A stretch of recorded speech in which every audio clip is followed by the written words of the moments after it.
السلام عليكم، تحياتي للجميع، تحيه للناس ديال حي يعقوب منصور.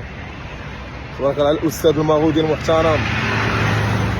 راهي الاستاذ المغودي راه زنقه كيف ما قلتي، اللي هو حي يعقوب منصور هي زنقه، راه في الربح فريق عريق وفين وفي المعقل ديالو.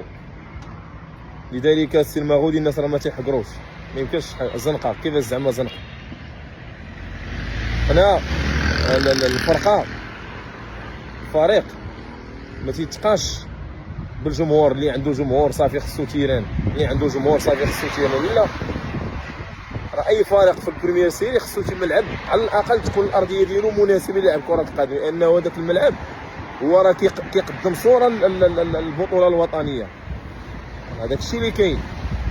هما دابا في يعقوب منصور كاين اكبر مسبح في شمال افريقيا، وهضر قول لهم حق علاش ما يديروش في اسفي حتى هو اكبر مسبح في شمال افريقيا، علاش ما يديروش في مراكش اكبر مسبح في شمال افريقيا. واو لذلك الاشياء ما كتبقاش بديك الطريقه.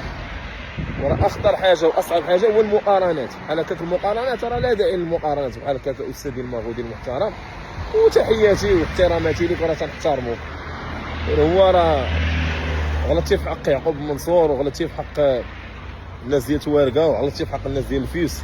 فاتك حتى راه فريق عريق يستحق ملعب.